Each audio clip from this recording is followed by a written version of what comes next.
Hello, gentle viewers. This is Guardian welcoming you back to Out of the Park Baseball 22 with the Pittsburgh Pirates. This is a very momentous offseason. And we definitely have an absolutely enormous decision to make regarding Garrett Gunnels. Before we get into that, though, I want to take a moment to give a quick shout out to Grizzly Old Dude who pointed out there's an audio issue in some of the episodes. I can't hear it until you point it out. There's a couple things that might have been causing that. I hope it's not too distracting for you folks. First of all, I think I mentioned this, but in case I didn't, we moved into a new house, but the development is still being built, the development around us, and so there might occasionally be something that gets picked up. Across the hall from me, where my studio / office is where the the washing machine is. And I just discovered this yesterday. If I have my headphones, I have two sets of headphones in here. One's a wireless set that I use in the front room. If I have that on top of the computer, it makes a weird buzzing sound, and that might also be what caused it.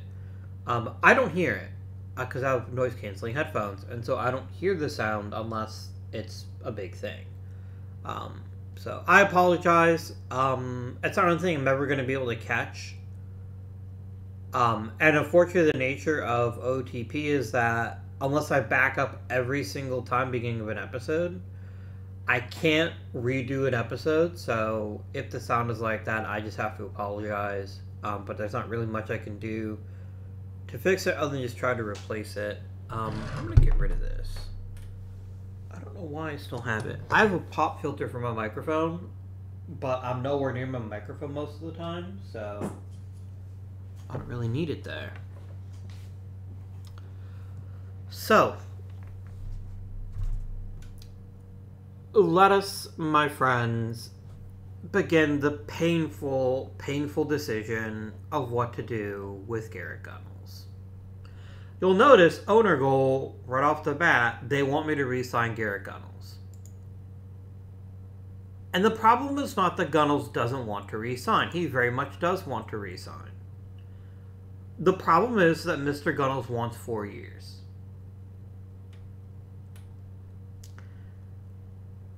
And that is what becomes the issue that we can't get our heads around. As soon as 2040, some of our young guns are going to want to get paid an awful lot of money. Having Garrett Gunnels on the payroll at that point will reduce my ability to pay for those players as well. And that is going to be an issue. We've also got some other decisions to make, and I'll talk about those in a second, but this is the biggest one. Now, a couple of you had recommended why not sign him to a 2-year deal. That doesn't entirely eliminate the problem, because it is when Peral, Avila, and Rosario are going to hit arbitration, but at least mitigate the worst parts of it. The question is, will he take a 2-year deal if we give him a big enough salary? And I don't know. I don't know that he will. Now, we've already issued a qualifying offer to Mr. Gunnels. That happened right away. And that would be the most amazing option of the bunch, which is why I know Gunnels won't do it. And why would he? This is a man who's been making $30 million pretty regularly. Why on earth would he ever give us a discount? And that's a fair question. And I certainly wouldn't begrudge him if he did say, no, I want to stay. Or I want to go. I want to test the market. I completely get that. Nate Brooks, I don't want to give you a big deal. Not yet, anyway.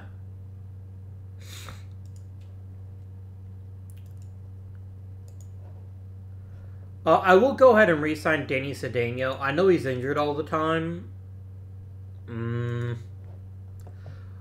No, you know what? I think we trade Danny Cedeno. I like him a lot, but the man just can't stay healthy. And at a certain point, even if he is cheap, having him makes our team worse. So I'm going to go ahead and flip Mr. Cedeno here. I will take any prospect I can get my hands on. I'm not necessarily looking for somebody who is Major League ready. I'm looking for the best possible player I can get my hands on.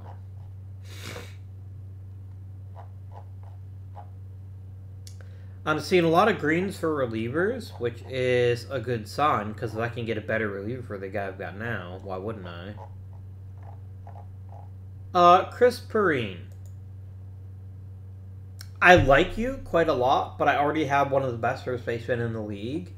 I don't really see a huge benefit to acquiring you.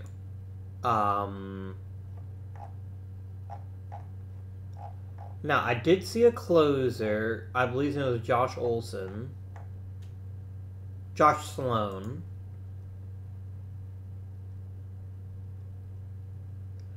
I really like this player.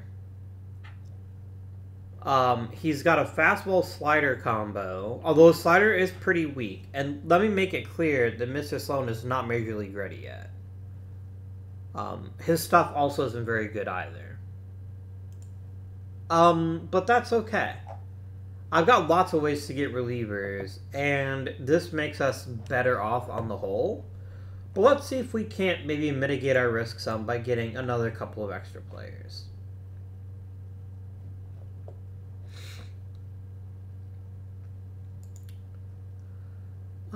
David Gonzalez might be an interesting get.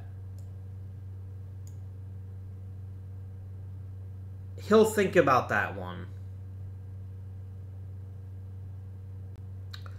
I will submit the offer. And then we're going to see how that turns out. Again, I'm deliberately delaying the Gunnels decision because I really don't want to have to make it yet.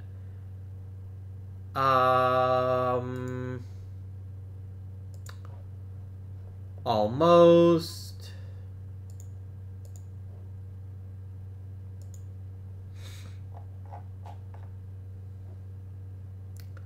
I'll throw in Jordan Ruiz. I don't mind. I'm going to go ahead and pull the trigger there. That does leave us an opening in our bullpen, but as we know, I've got plenty of pitchers who have never been able to break through. Okay. Decision isn't going to get any easier.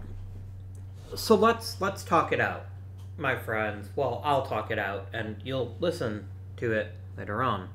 I'm going to put my microphone ever so slightly. There we go. Nope, that's blocking the monitor. And perfect. Okay, so our first option is select Gunnels walk. We take our draft pick, because someone will sign him, and we move on with our lives into the sad, sad days of the post-Gunnels era. That's our first option. The benefit is we get a supplemental draft pick. And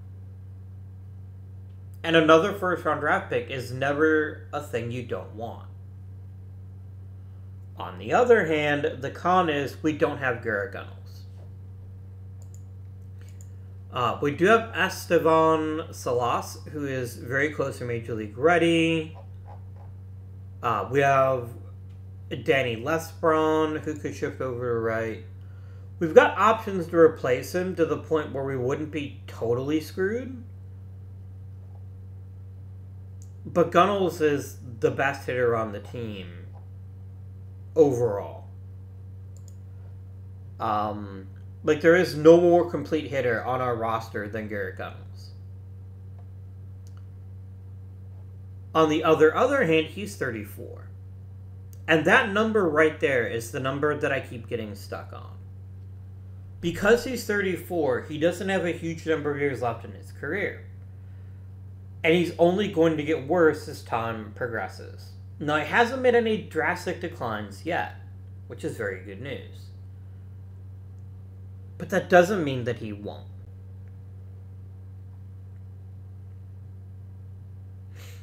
He's also been unusually healthy over the past few seasons, but he does have that fragile tag. I don't think that ever goes away, by the way. Please correct me if I'm wrong in the comments, but I don't believe you ever lose, so to speak, a negative injury proneness. Now, this is still the man who's played, 120 plus games in every season since he's become a major leaguer. While he is fragile, I don't think he's nearly as bad as his reputation might indicate. He literally never played in AAA. What a Chad. Now, it's important to realize that even if we think he's going to make the Hall of Fame, he's still quite a ways away from that right now. His sabermetric case is very, very good, but I don't think that's going to be enough.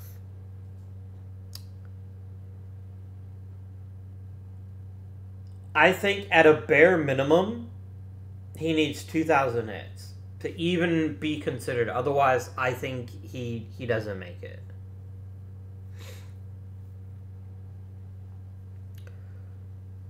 Because while he's been a very good combination of power and contact, he hasn't been so great at either one of them as to make himself a definite, yes, this man is a Hall of Famer.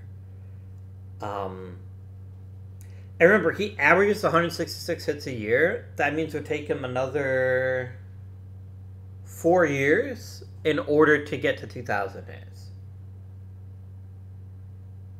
Now, if he does that, he'll also have over 300 homers, and I think his case becomes much stronger. Sabermetrically, the guy's been a champ, and he's already a borderline Hall of Fame right now. I don't think he's going to put up the counting numbers to really push himself over the brink. He's going to have plenty of RBI, and that helps with the more traditional voters who still stupidly think that RBIs matter when they don't. He's going to get 1,000 runs scored probably this season. But I'll be curious to see if he actually makes it. All this is to say, there's considerable cost if we let him walk. But we do get at least one benefit, which is another first-round draft pick, and we get a negative benefit in that we're not paying him the salary. Our next option is to give Gunnels what he wants. And real quick, he wants a 4-year deal. With a no-trade clause. And both of those things are very important things to consider. A no-trade clause means we're stuck with him until the end of his contract. If he has a dramatic decline, we're completely and utterly screwed. And that is always a risk with a player with a dodgy injury history who also happens to be on the wrong side of 30.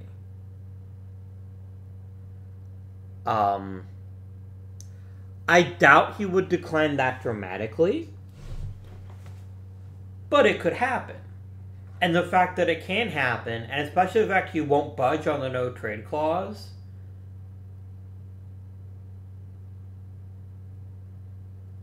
is very disconcerting to me. It is not about the money. Let me make that clear. This is not about him being overpaid, because he definitely is not being overpaid.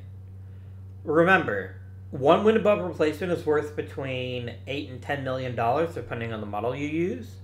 If you go for the more conservative 8, he averages 7 wins a season. He is a steal regardless of how much we pay him. Unless we're paying like $50 million or something. Then he becomes more problematic.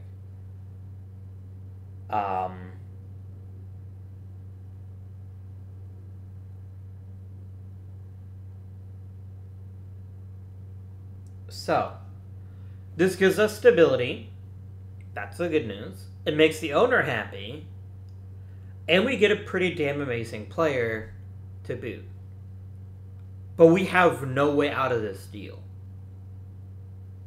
Other than hoping that Gunnels opts out when he's 38, and I have a feeling he probably won't.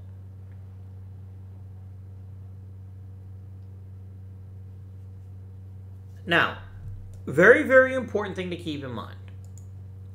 Because of the way OOTP works, and this is, you know, it's fair to call this somewhat exploitative, but it's the truth. The owner can be as big a hard ass as he wants. He can't stop me from just letting people have their 1-year arbitration deals. He can't stop that. So no matter how expensive it got, he can't force me to get rid of Avila or Peral or Rosrio. And there's always a fair chance that by the time that their contracts are up, that one of them will have solved the problem for me by either getting hurt or dramatically declining. I would hope that doesn't happen, but it could happen. Okay. So that's option 2. We bend over backwards to give Gunnels what he wants. He comes back for 4 more years, and everyone is happy. Except the owner. And really, fuck billionaires. I've always had that position because I've never been a billionaire. I guess if I were a billionaire, I'd feel very differently about that. But we'll worry about that later.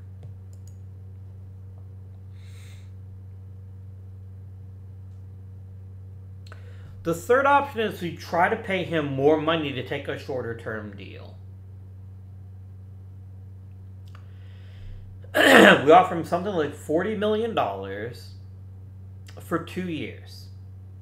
And hope he takes that. If he takes that, we're committing an awful lot of money to one player who's admittedly proven to be a quality risk up to that point. And who knows? Maybe between now and then, our cheap-ass owner will have dropped dead by then, and we won't have such a salary crunch. I want this made painfully aware, mostly for the owner. We have the 25th ranked payroll in the fucking major leagues. And in our tenure, we have made the playoffs many, many times. Since 2028, in 10 years, I've missed the playoffs 1 time. So maybe back the fuck off and give me some more money, but also I can't force that, right? I can't sit there and tell you that they have to do it.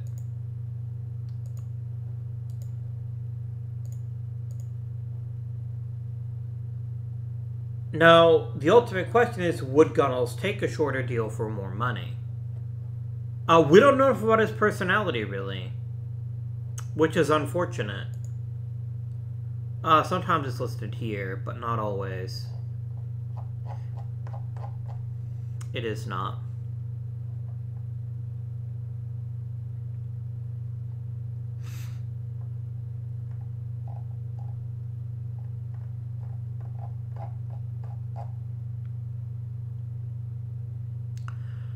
So,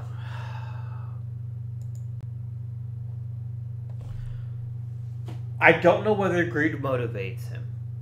So probably our first step is going to be offering him the bigger deal to see if he will take $40 million for 2 years.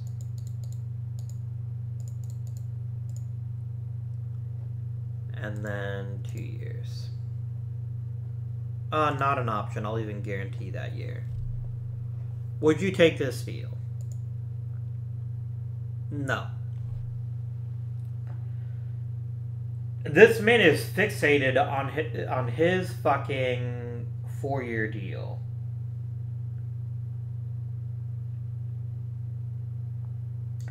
And you'll notice he went from being a happy face to a frowny face. Which means this is probably my last chance.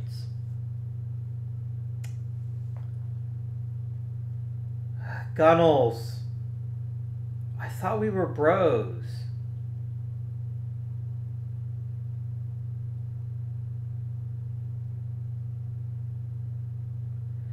If I offer him $45 million for 2 years, he's going to turn me down.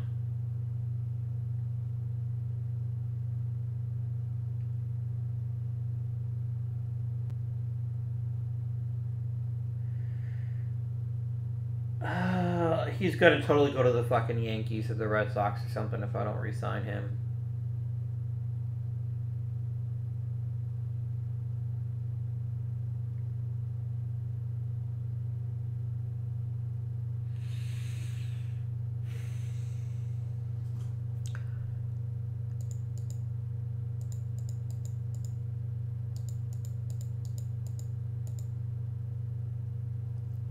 I wonder if he'd take that deal.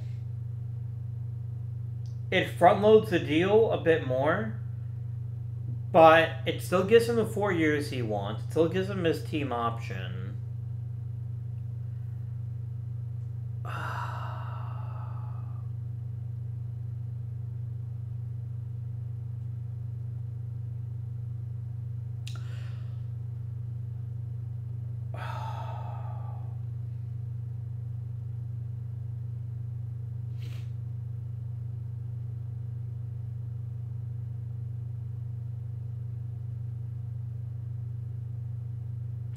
If he doesn't accept this offer, he's going to test free agency. If he gets a free agency, I'm going to have a hell of a time keeping him. The only thing I can hope is that people are going to look at his profile and think he's overrated so that his salary demands crash. Here's my question to myself, though. Do I actually want this deal? And the no trade clause is the killer for me. I don't even mind this. I wouldn't even mind 3 guaranteed years. It would be awkward, but I wouldn't mind it. But the fact there's a no trade clause means I'm stuck with him for better or worse for 4 years.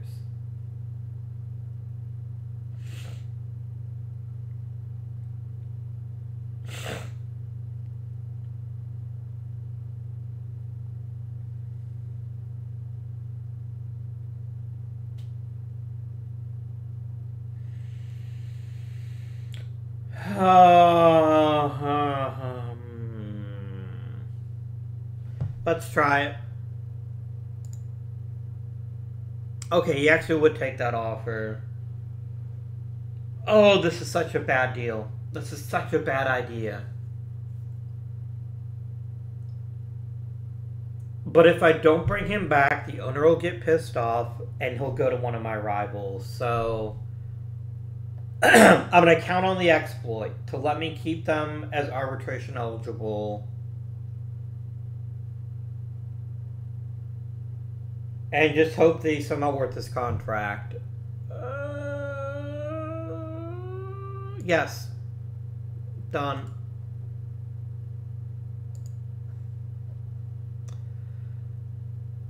Oh, that hurt. Oh, this is... Do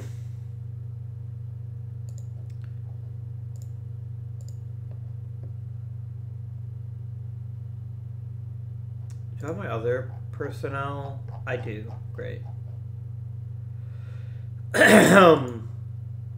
Oh, man, that... I already have buyer's remorse and the deal's not even signed yet, but... Gunnels is just too fucking good, guys. He's too fucking good. And at least I took some of the sting out by backloading it. Ray comes back, Sheehan comes back, I never had any dispute about that. And Gunnels is back.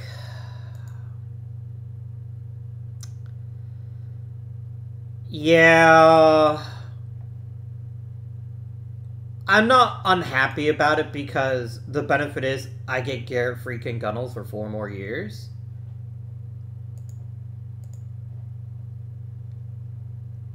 But that still hurts that it cost me that much money.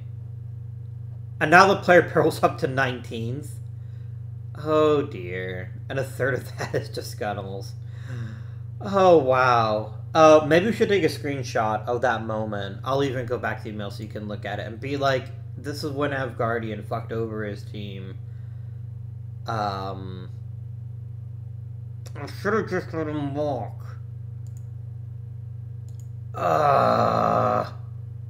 Oh well.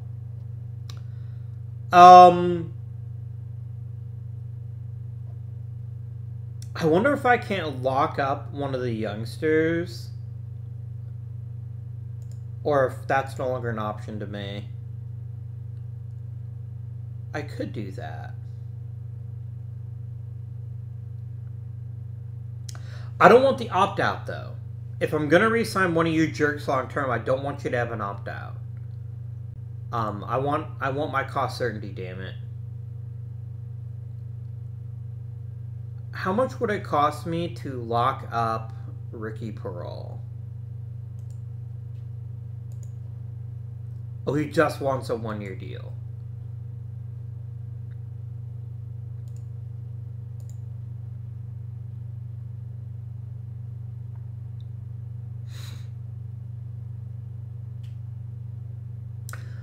Okay, so here's the interesting question. If we locked up Avila or Rosario.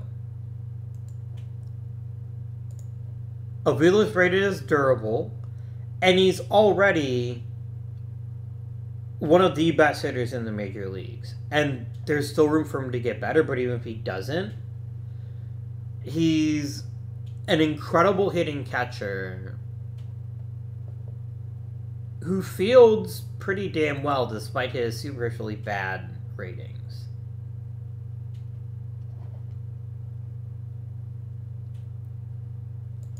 I'm really struggling to see a downside to bringing him back. But the thing is, I can probably only lock up right now Rosario or Avila.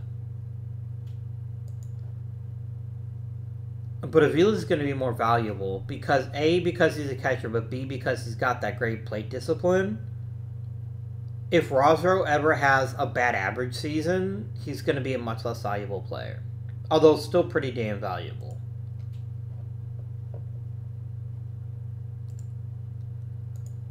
If I take out the opt-out, will you accept the contract?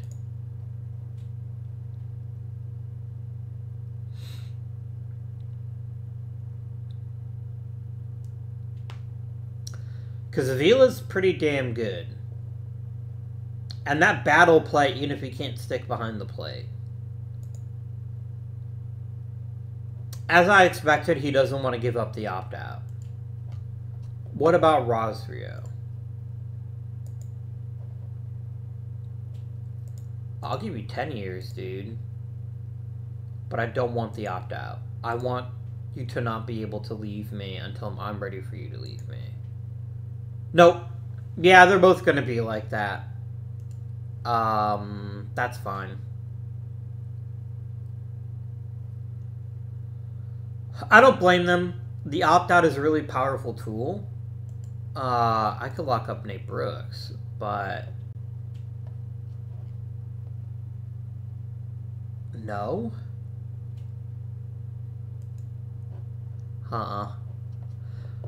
Alright, well, that's pretty much our offseason done, is re-signing Gunnels, because I have very little money now.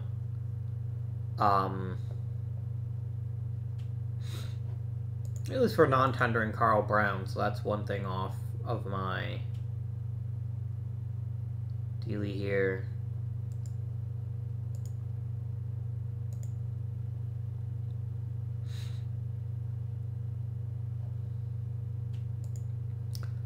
Go ahead and take me through that. I bet Garrett Gunnels might get an MVP this year, or at least get close to it, because he's had a really amazing season.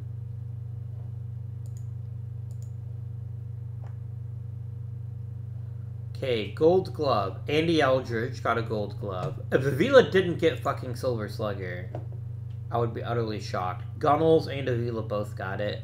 And Suggs. Holy shit, look how good the fucking Phillies were. 4 Silver Sluggers.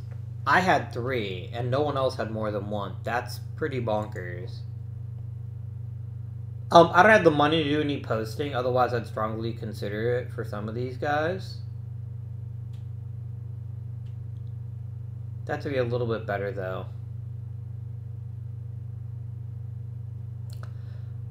Quick shout out to the previous commenter. This is where you can actually sign them. I didn't realize that was there. But yeah, I'm not going to bother with any of these guys. None of them are good enough, in my opinion. How close was the MVP voting, I wonder? I'm betting the problem is that Gunnels and Avila split the vote.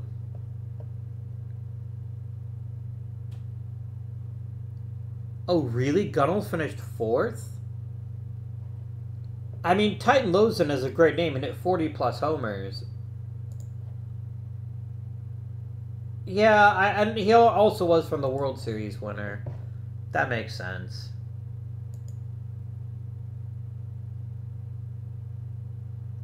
Yeah, I didn't have anyone that was Cy Young worthy. I don't object to that at all.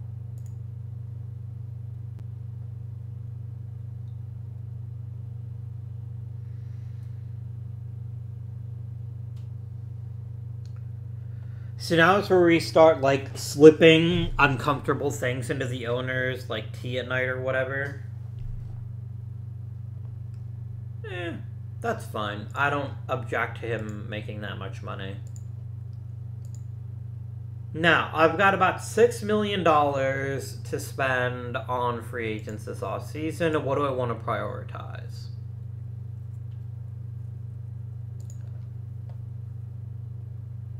Well, let's take a look at the team. Where, if anywhere, were we really below snuff?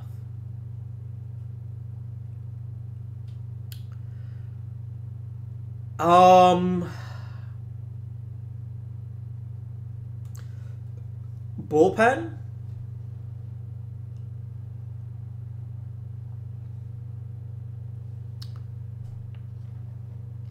Who's Jonathan Buck? Oh, I traded for you. That's right. You came from the Nationals. I remember you now.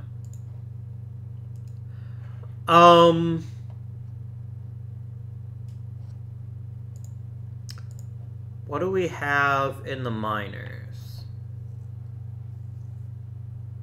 As far as players ready to make the jump. I've got some relievers. We've got Vince Neely, who is quite close to being a starter. I don't love his stamina, but I'd be willing to let him at least try to be like a spot starter or whatever. I'm going to trade Les Prawn. No, I'm not. No, I need him. Because Ramirez can't hit lefties very well. Although I think Ramirez is going to be our starting left fielder, and we're going to keep Les Prawn there.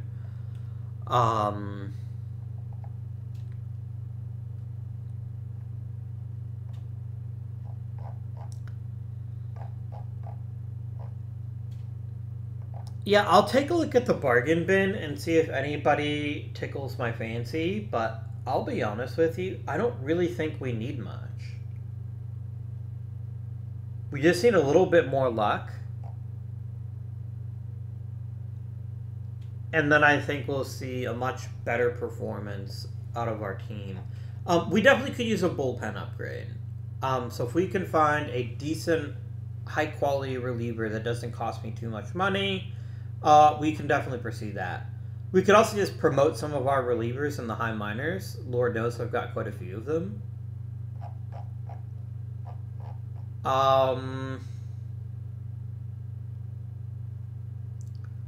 Like, I could upgrade at third or short, but I'd be losing their gloves, and I kind of need those. Because they all kind of make the rest of the team work. So we'll check free agency.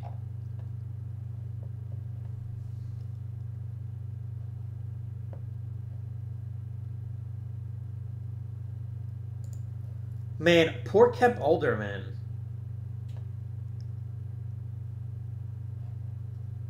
He's such a good hitter, yet he can't stay on because he doesn't really catch anymore. Kind of feel bad for the guy.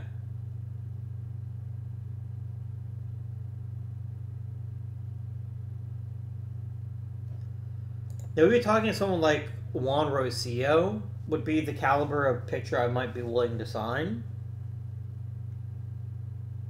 Lord knows I wouldn't let him start, but he's got good stuff. Good movement. Control's not great, but a great cutter curveball combo. I could see bringing him in. I think he would add to our relief room. Let's do it. Let's offer him a 1-year deal. Oh, you're right.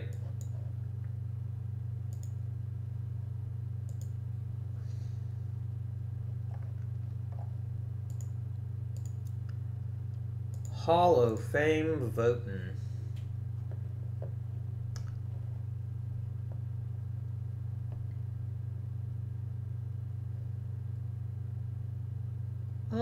Yes, Jose Altuve. I can't really say he's not worthy when he had 3,500 hits. Trash can related nonsense notwithstanding. Ozzy Albies is also pretty clearly a Hall of Famer in my opinion. Especially with that wins above replacement mark and the fact he was a pretty damn good hitter. I just go look at the first timers first, make sure I don't leave anybody out. Rafael Devers, meh. Joey Gallo, is a guy who at 206 a Hall of Famer? I sure don't think so. Alex Kirilloff, not even close. Nick Madrigal, not even close. Leon Richardson, nope. Kyle Tucker, nope.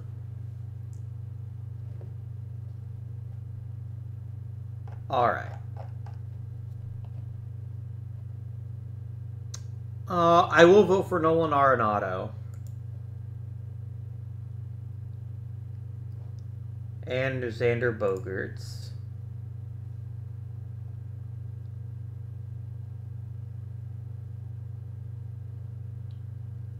And DJ LeMahieu.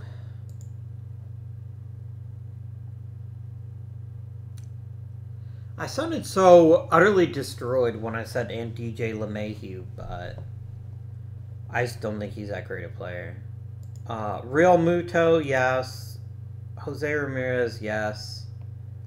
Anthony Rondon, yes. Marcel Ozuna, maybe.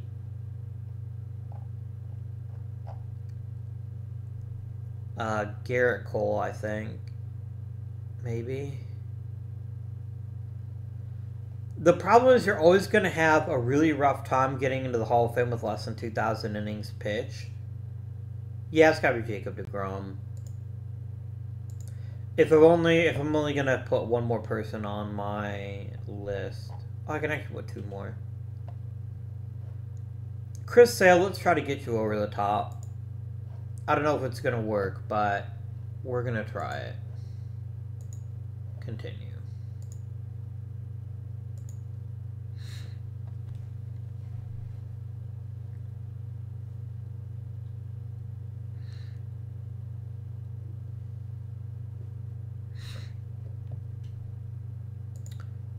Yes, all the pieces to the puzzle. I literally said, here's some money, would you like it? And he said, yes, please. That's what happened.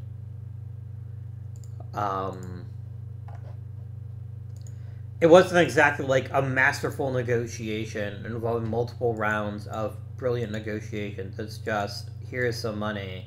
And he's like, oh, good, money. I like that. And really, who doesn't like money? I think it is something we can all agree on.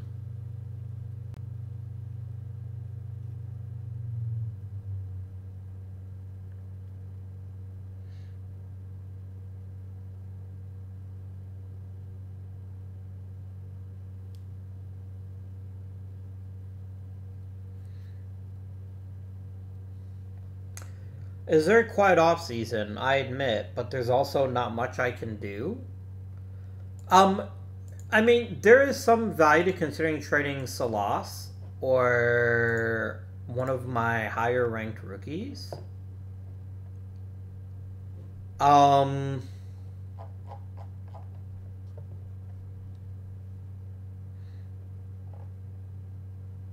There's value in that.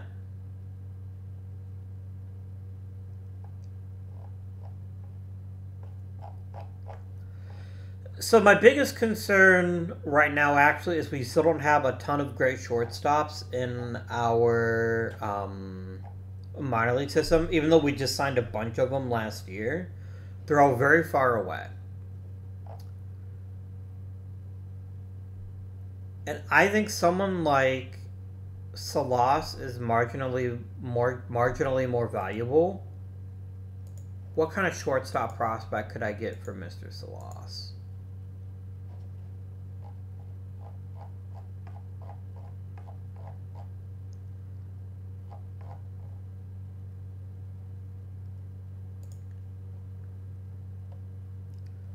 I like the power, and I think he'd be a pretty good third baseman. I'm just not convinced that's what I want.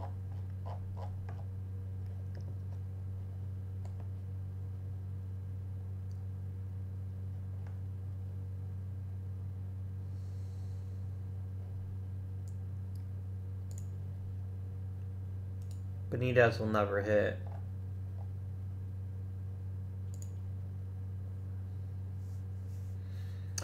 Josh Neal's really good defensively. I just don't think he'll ever hit.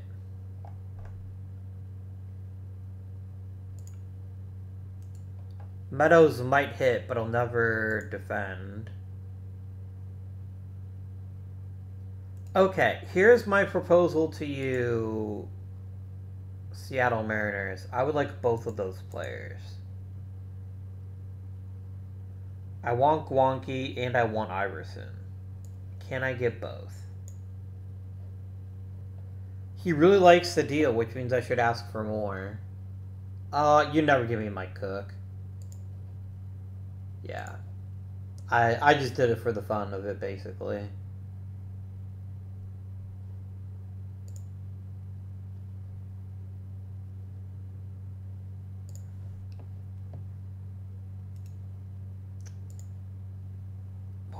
What would I have to add into this deal to get Aldridge?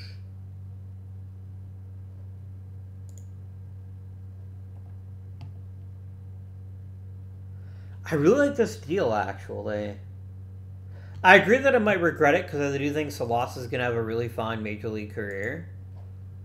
But I need to get more talent in the farm system, and this gets me some pretty talented players.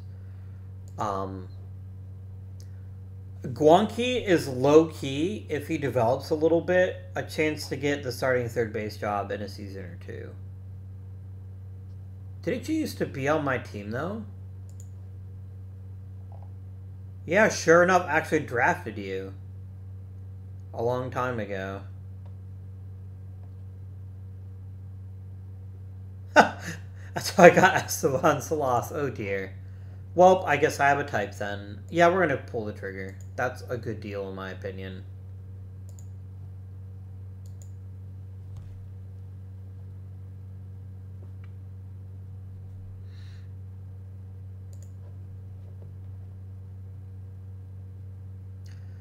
No, I've already got a third baseman that's really good at defense and can't hit. I don't need another one.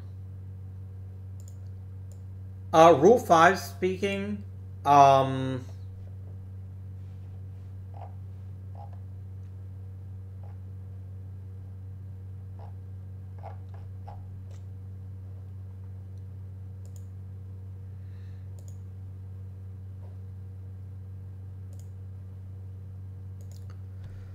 we're probably going to put some people on the 40-man so we don't lose them.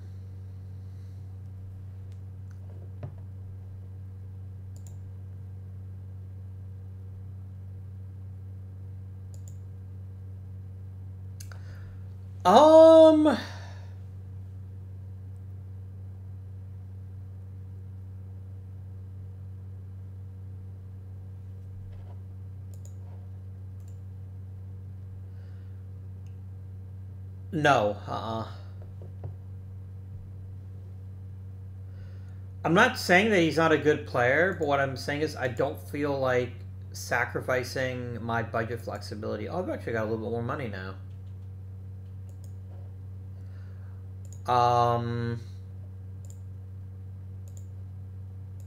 Is there an intriguing free agent that's left for me to acquire?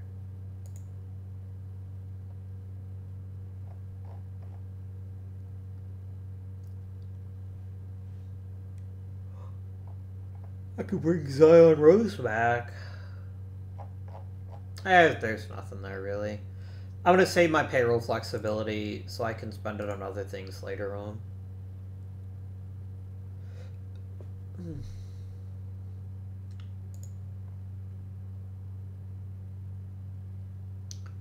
No thanks.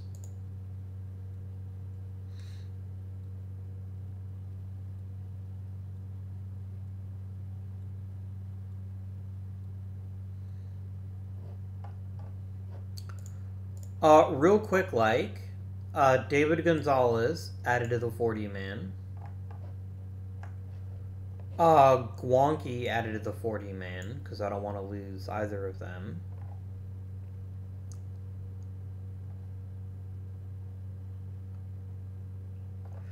I don't think Sloan gets taken. I think he's still way too raw, and even if I lost him, I don't think I would be too upset about that. And then let's see who might be available in the Rule 5.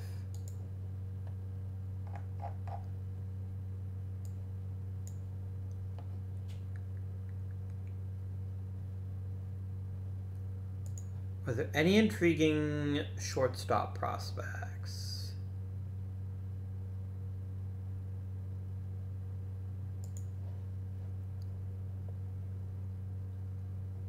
I mean, you know how I can get with certain kinds of players, and Vinny Rodriguez might be exactly that kind of player. Like, look at his versatility. Oh man, I don't think I can let him go. He's phenomenal. He plays everywhere.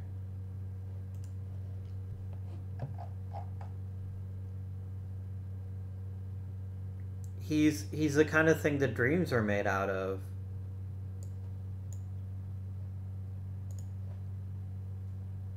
Done. Do I want anyone else? I don't think so.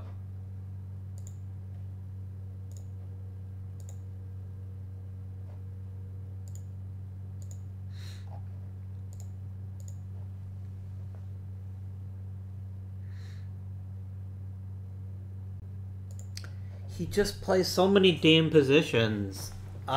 He is, at the very least, a new Mike Sheehan. And I still have Mike Sheehan, which is even better. Okie dokie.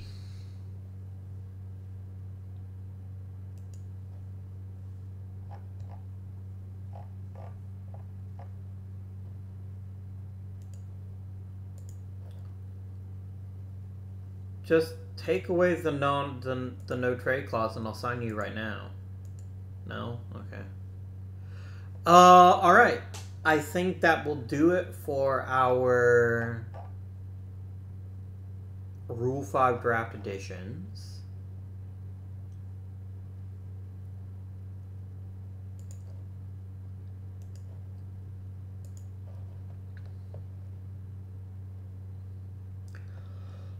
I do feel kind of bad that we've never given Victor Rodriguez an actual chance to play in the majors. Like, a real sustained opportunity.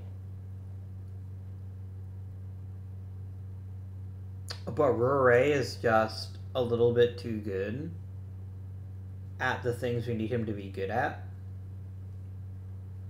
He is overpaid, though. That's a guarantee that he is overpaid. We'll need to figure something out with him. Did we get any Hall of Famers, I wonder?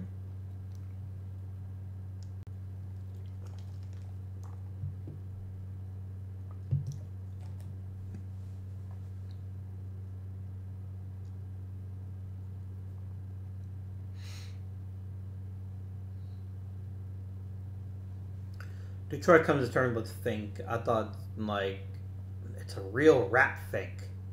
A nasty customer, but we came to terms with him.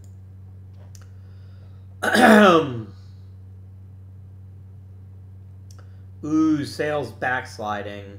Unfortunate. But Altuve made it. I mean, I didn't really doubt that Altuve was going to make it. Craig Kimbrell dropped off. I think Kimbrell's got an outside chance at the Hall of Fame in real life, but not like a brilliant one. Alright, we're going to jump right to spring training.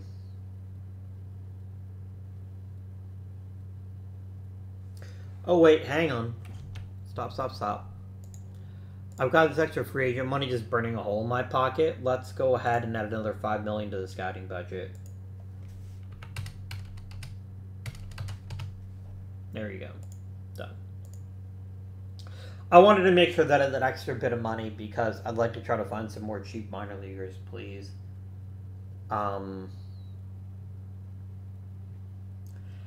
This is going to be a weird season in that we're basically going to be making no changes whatsoever to the Major League roster. Other than adding a couple of very minor bit players. And I'm great with that, actually.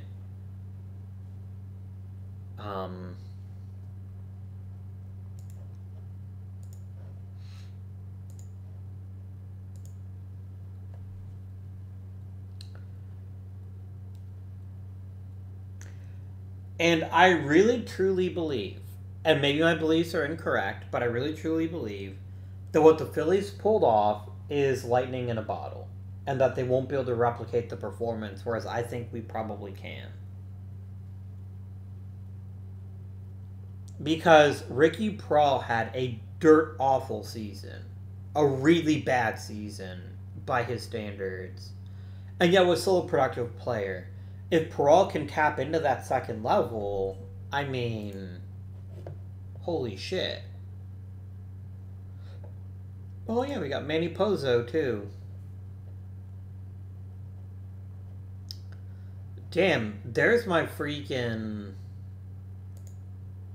There's my guy right there. I completely forgot about him. That's my future shortstop, assuming he can continue to develop, but I see no reason why he can't.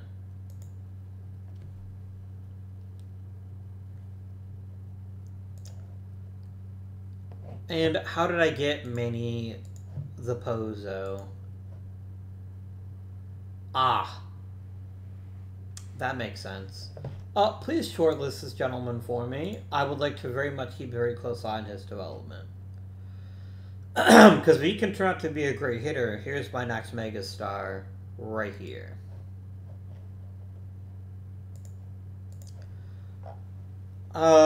You get a spring training spot. You get a spring training spot. You get a spring training spot. You get a spring training spot. Everyone gets a spring training spot.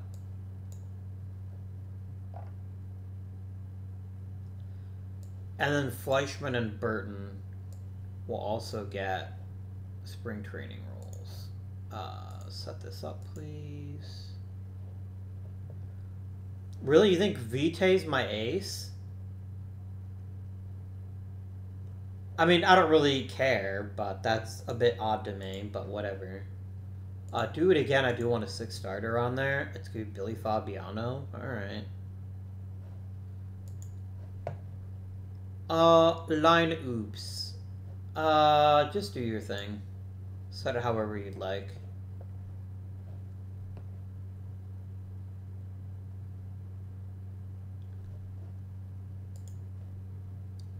And then away we go.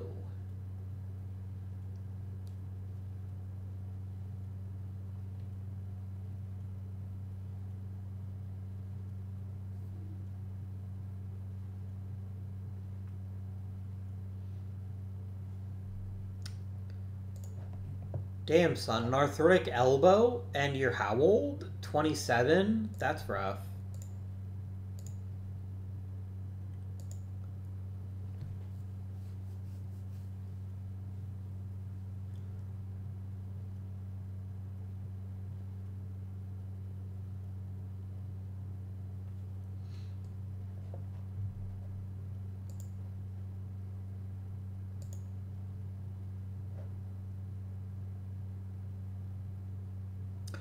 Oh, this is the Cuban League. You want a chance to be a manager there.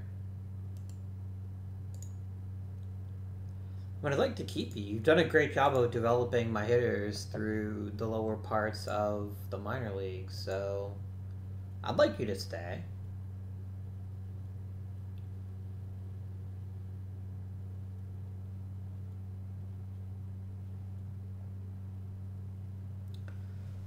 Poor Butch Mangum. You hate to see it. What I need sacrificial lambs on this team where I'm like, oh no, I hope this player doesn't get injured, and then they absorb the injuries that would otherwise go to the other people on the team. That sounds like that'd be a good idea, right? Just have them like juggle chainsaws or eat raw pork or things like that so that they get injured so that other people don't get injured. I'm not saying that's how it works, but I'm saying it might be how it works, and I'd like to know that for sure. Also make sure all the games are done because that should make sure that there's no more injuries. There you go. Alright.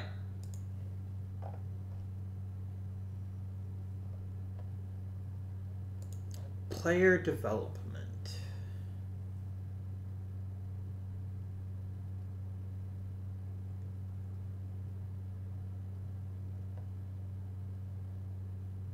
There's a lot of relievers to sort through.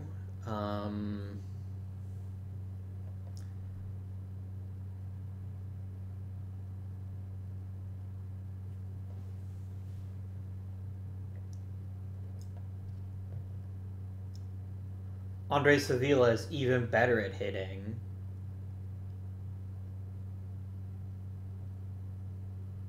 As is Rosrio, as is Brown. Okay.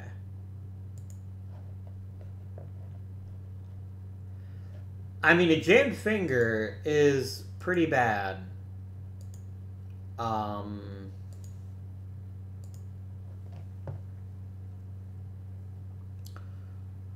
Alright, so step one, I have 25 pitchers. We need 13. So we're going to find the losers and get rid of them. Billy Fabiano, designated for assignment. Bobby Gerber, I'm just going to trade you, but I'm probably not going to get anything of value for you, but... Here, you know what? Tyler Booth, welcome to the Pittsburgh Pirates. What matters more than anything is that you don't cost me anything. Is that I get something for free, basically. Arneson to the minors. No question there. I'm going to talk about the relievers later. Neely to the minors.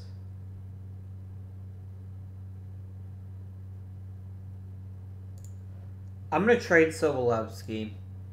I don't think he is... I'm hoping that someone's going to look at his first round pedigree and be like, oh my god. Yeah. It didn't work. That's fine.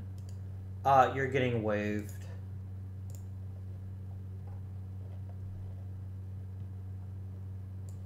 Zunk to the minors.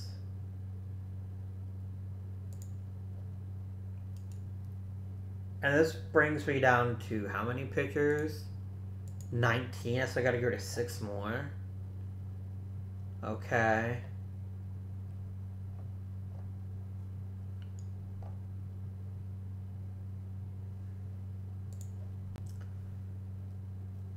Joe Burton? No. I'm not ready to put you in the majors yet. Greg Fleischman. You might be able to stay.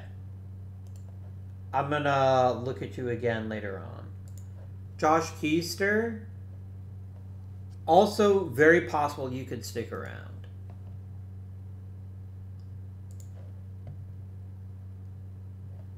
Jose Marin, I'm just gonna trade you and see if somebody else wants you. Because you're always the first person I send down to the minors, and I just don't think that you're a good fit anymore. I think Jody Comer, oh dear, is the best offer being made to me. So here we go. Done. Continuing on, Tim Kennedy plays a very critical role of guy who starts as someone gets hurt. Kevin Padden could definitely use some more time in the minors, so I'm going to send him to AAA.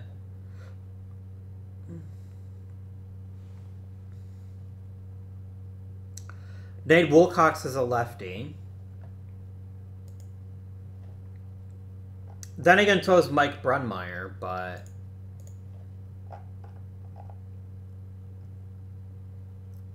I am down to 16 pitchers. 3 more still gotta go. Right.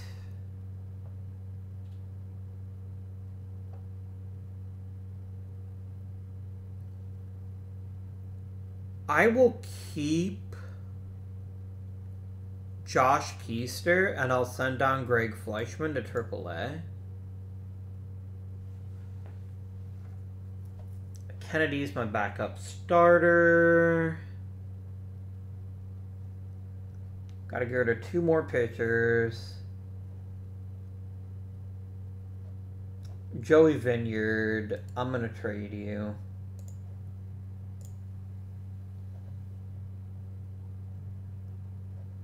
Fine.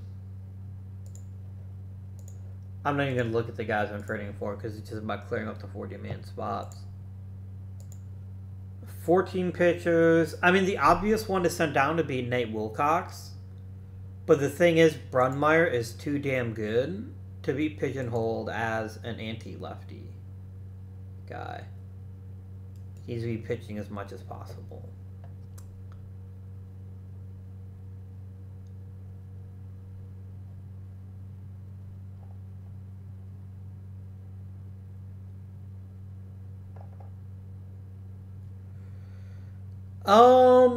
Look.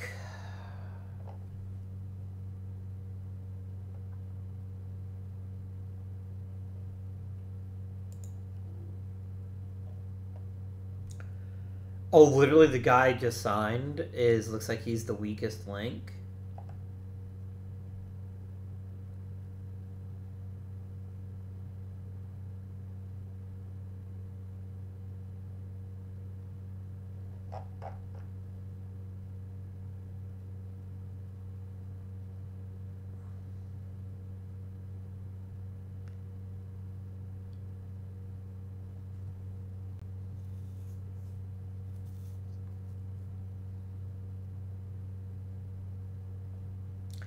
I'm not going to roll with 14 pitchers. So the question is who I get rid of. But look at pitching ratings. Is there anyone else who could start without embarrassing themselves? If I decided to send down Tim Kennedy. Not Sosby. Maybe Vasquez. Maybe.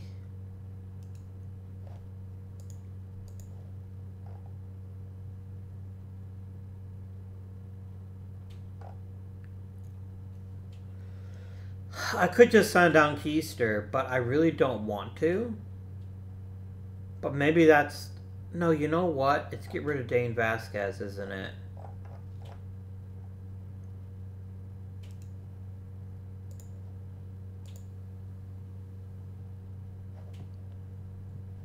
Which also saves me some money.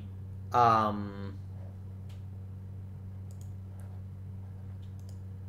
give me Oscar Benavides. Done. And now that problem is entirely solved. I'm now down to 13 pitchers, and I can feel good about my life. Alright, Gert Quanke into the minors with you.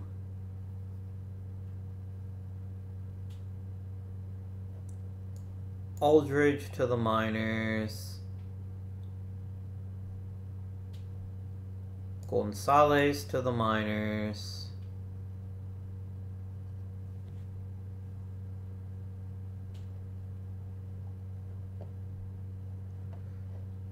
Rivera to the minors.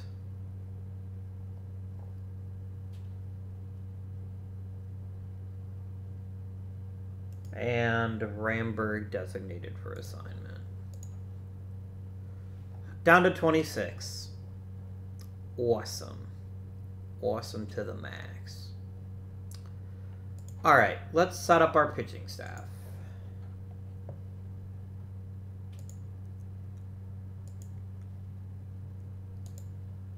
My ace is going to be... Gosh, is it actually Vitae? No. It's Brooks.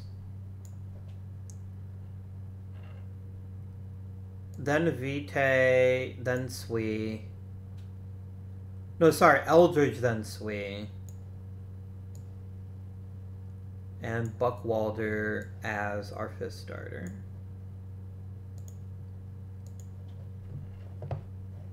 Let's look at the relievers. Wilcox, you have one job, my friend, and that is to stop lefties and do nothing else. Who is the closer? I mean, Brunmeyer is quite clearly, pound for pound, the best pitcher we've got. But he also missed most of the last season with an injury, so it's actually going to be Jeff Trout is going to be the closer to start the season. Setup-wise. Brunmeyer can do setup. I think that is a good idea.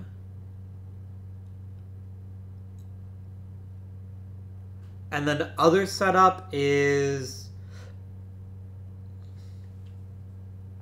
Sosby, I think.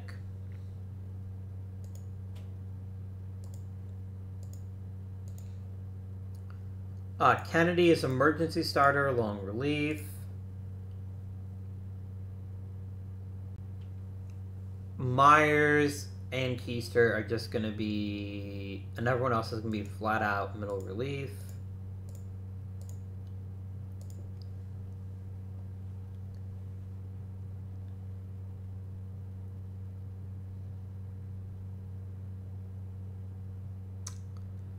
Yeah.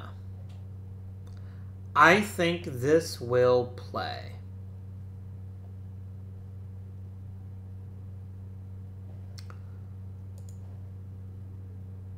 Lineups. Nuke it all.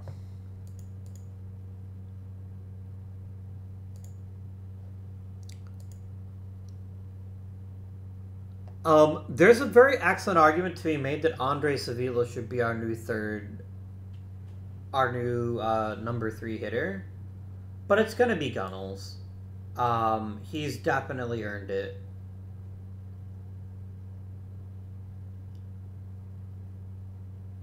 Then I think Rosario, and then I think Avila. No, Avila's gonna bat second. That worked out really well last year, and I like him hitting there. Batting 5th, we'll start out with Peral batting 5th, but he's going to have a pretty short leash. Then we're going to have Ramon Ramirez bat 6th. I'm not saying I don't trust him at 254 again, but I don't trust him at 254 again. But still having him bat 6th still puts him in a position where we can use his power for the benefit of the team. Salix Brown continues to be our leadoff guy. Or Gunnels could be a leadoff guy. I guess that's the best part about Gunnels, right? Is even if he starts to lose his power,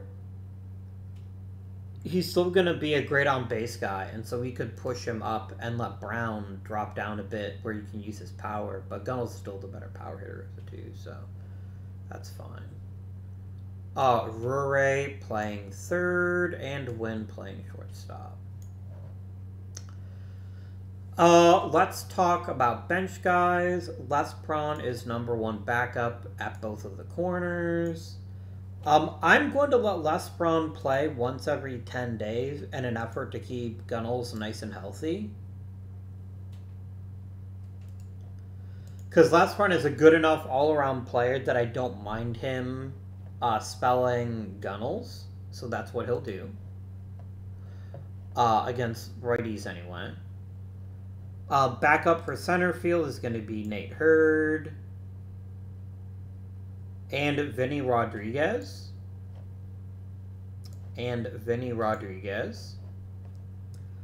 Backup at second base is going to be Sheehan.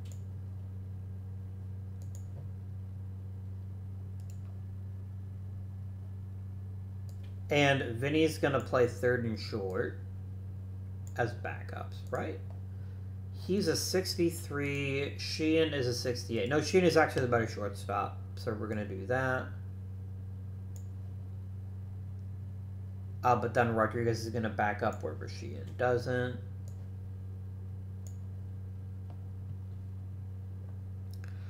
A backup first baseman, I'm going to be honest, I like Les Braun playing there at first because he's the best bat who's not getting regular reps. And then Tony Pritis backs up at catcher, and he's going to start once every 10 games. And that'll keep Avila at his very best, which will be great. Pinch hitters, Les Braun numero uno, Sheehan numero dos, Pritis numero tres. And then I still don't have anyone that can steal bases. I still don't care that I don't, but it is important to note that I don't have that. Because I'm sure my owner is going to be pissing and moaning that I'm not getting people just to steal bases. But, you know, that's how it be. And then we're going to go ahead and we're going to go paste, and then we're just going to go boop. And everything else here can be the same. I do not want Gunnels. I want that to look like that. And then Ramirez is also going to back up there. Sheehan and Pritis move up, and Ramirez is going to be the number 3 guy. There we go. Let's let our bench coach earn a bit of cash.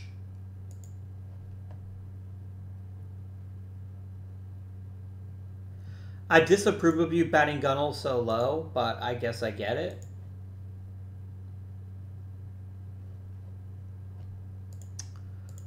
Okay. Last things last. Mr. Keister, welcome to the Major Leagues. You get to go on the 40-man. Anyone else? Nope.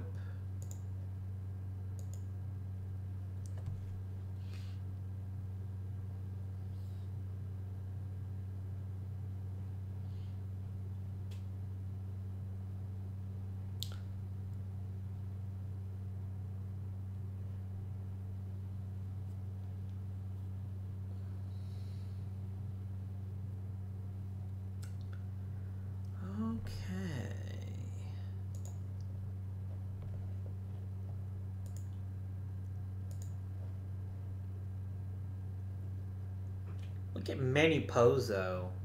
What a guy. What a guy. Alright. So.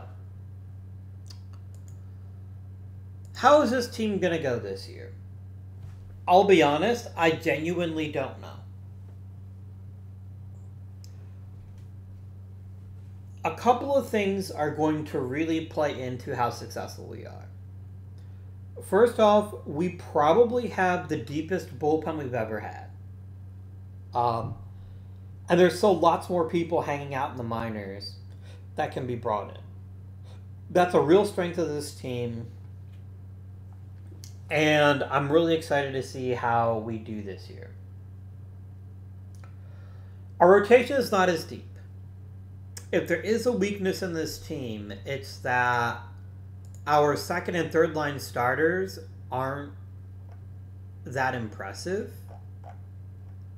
Like, if someone got hurt right now, Vince Neely would get called up, and then he would struggle because he doesn't have very good stamina. But he's probably next man up there. And there's Arneson, and there's Eric Perot. once we get past our starters, we don't have a ton of... I mean, we have Tim Kennedy, too, obviously.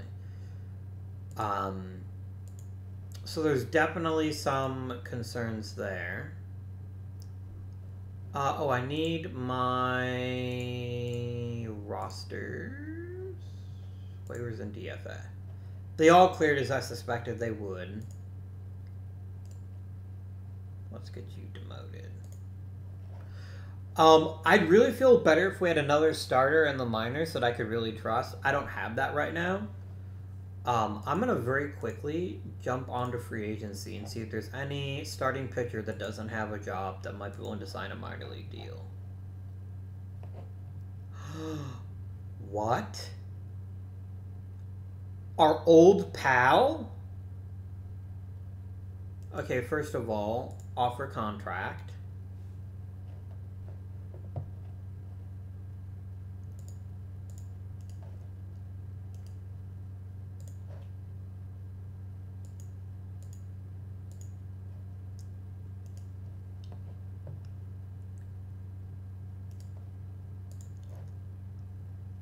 Okay, I feel a lot better now about our thing there. Plus, bringing back our old friend, who really hasn't aged super well, but still bringing him back does bring me some joy.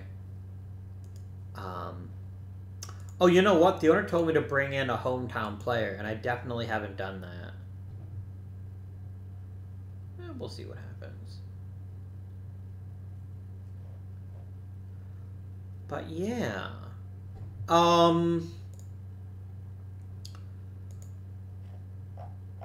We've got a pretty strong lineup, and we've got some decent replacements in the minors for a lot of those positions. I really like some of our options as far as very long-term planning. Julio Marez is a potential top-tier player. We've got Manny Pozo, who could be one of the greatest players we've ever developed. A lot of the season has come down to one man, Ricky Peral. If Ricky Peral just splits the difference between his major league debut and last season, I think we've got a super easy time of it. And I think we'll really have a great season. I mean, our 7th and 8th place hitters aren't that great. I don't deny that. But we also have really good fielders at those positions. And that's why they're there. That is entirely why they are there. The real X factor is going to be Ramon Ramirez. I really don't like betting on him hitting 254 again, just because his contact is so bleh. But I'm hoping that by hiding him and by letting Les Prawn bat against left-handed pitching, that will keep him from getting too exposed. And that will get another productive season out of him.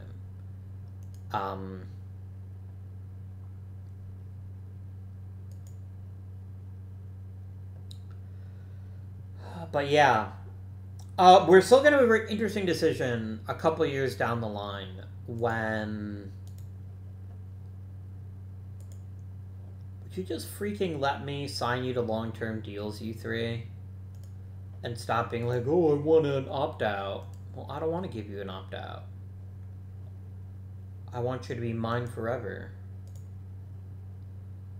Oh, yeah, that's what they're all saying. They all want their one-year deals now. Unfortunate. Where's Ricky Peral? Yeah. Well, that's fine. I'm not really going to sweat that right now.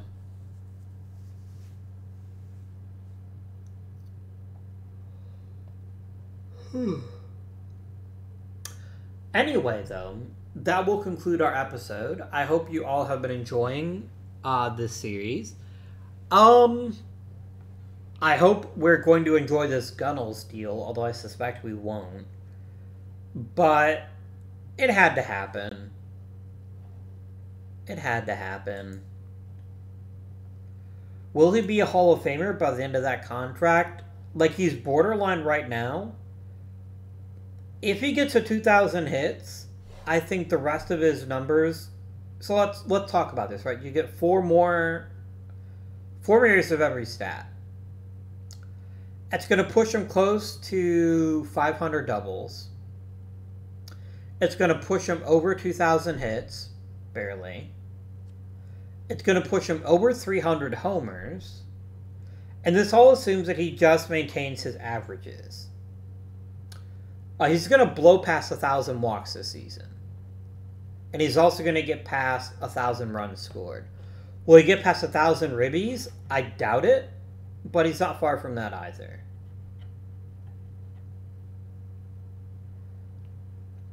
But a lot depends on him, A, staying healthy, and B, continuing to be very productive. And we'll just have to see how that works out. But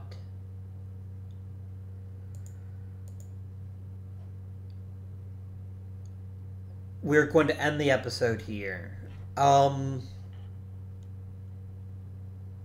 Yes. Again, do let me know in the comments if you've ever heard of players losing a negative injury status effect. I've seen them obviously go from normal to durable and durable to Iron Man, but once they drop a category, I don't think they ever go back up. But do let me know if that is something that you have encountered in your own games. But next time, we'll see how $40 million man Garrett Gunnels leads his team to a World Series title. Maybe. But until next time, this has been Guardian. Thank you for watching, and I bid you good day.